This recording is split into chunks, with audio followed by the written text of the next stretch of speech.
کب کامیاب ہوتا ہے؟ اب اس بات کا دار و مدار اس بات پر ہے کہ اس کی منزل مقصود کیا ہے، کیونکہ کامیابی اس کو کہتے ہیں کہ بندے کے ذہن کے اندر ایک گول ہو، ایک منزل ہو، وہاں تک جب پہنچ جائے گا نا تو یہ سمجھے گا کہ میں کامیاب ہو گیا۔ اب اس کی دو صورتیں ہیں کہ وہ کس راہ پر چل رہا ہے۔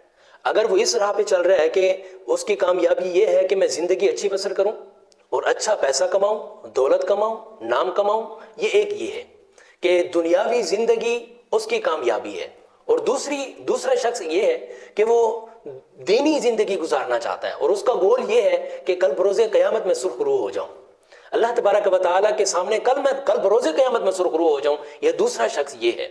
یہ دو طالب علم ہیں، ایک وہ جو دنیا داری چاہتا ہے، جس دن والد اپنے بچے کو پہلے دن تعلیم دلانے کے لیے اسکول میں جاتا ہے یا کسی درسگاہ میں جاتا ہے، اس کے ذہن کے اندر یہ ہوتا ہے کہ فلاں شعبے کے اندر میں نے اس کو کامیاب کرنا ہے، فلاں شعبے کا میں نے اس کو ماہر دیکھنا ہے، بالفرض اس کے ذہن میں ہو کہ میں نے اس کو ڈاکٹر بنانا ہے یا انجینئر بنانا ہے۔ اب اس کی کامیابی کا سفر اس دن سے شروع ہو گیا، لیکن وہ کامیاب ہوا نہیں ہے، وہ اس راستے پر چل رہا ہے، وہ کامیابی کے راستے پہ چل رہا ہے۔ اس کو 20 سال لگے، 18 سال لگے، 12 سال لگے، 15 سال لگے، یہ 15 سال تک اگر بالفرض 15 سال اس کو کامیابی پر لگتے ہیں، 15 سال لگتے ہیں اس کو انجینئر بننے میں، 15 سال لگتے ہیں اس کو ڈاکٹر بننے میں، تو اب یہ 15 سال تک کامیابی کے راستے پر چل رہا ہے، کامیاب نہیں ہوا۔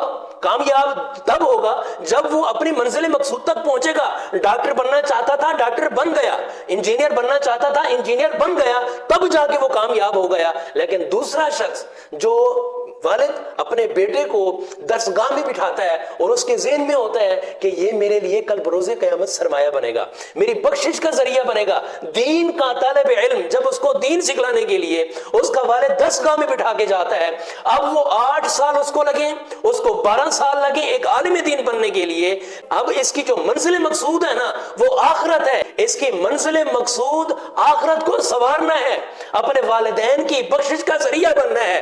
جب یہ شخص یہ طالب علم درسگاہ میں بیٹھتا ہے، یہ پہلے دن سے اس کی کامیابی شروع ہو جاتی ہے، یہ پہلے ہی دن کامیاب ہو گیا، کیونکہ اس کو آمدنی آنا شروع ہو جاتی ہے۔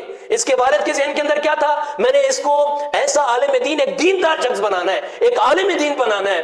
جس دن وہ شخص بیٹھا درسگاہ کے اندر، جب اس نے بسم اللہ الرحمن الرحیم پڑھا تو اس بچے کے نامہ اعمال کے اندر بھی نیکیاں درج ہونا شروع ہو گئیں، اس کے والد کے نامہ اعمال کے اندر بھی نیکیاں درج ہونا شروع ہو گئیں۔ اس کا مطلب یہ ہے کہ اس کی آمدنی پہلے دن سے شروع ہوئی۔ جب پہلے دن سے آمدنی شروع ہوئی، سمجھو اس کی پہلے دن سے کامیابی بھی شروع ہو چکی ہے۔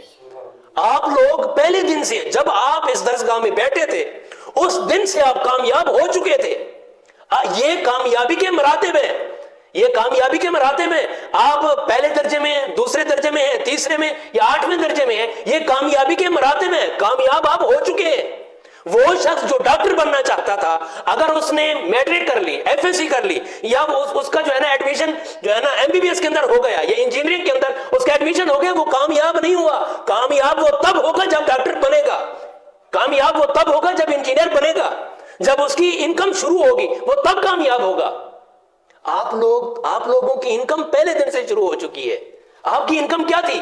آپ کی منزل، آپ کا جو مقصود تھا وہ پیسہ تھا ہی نہیں، وہ دولت تھی نہیں، دنیا تھی نہیں۔ آپ کا جو مقصد تھا وہ تھی آخرت، وہ تھی نیکیاں، وہ تھی ثواب، وہ تھی رب کی رضا۔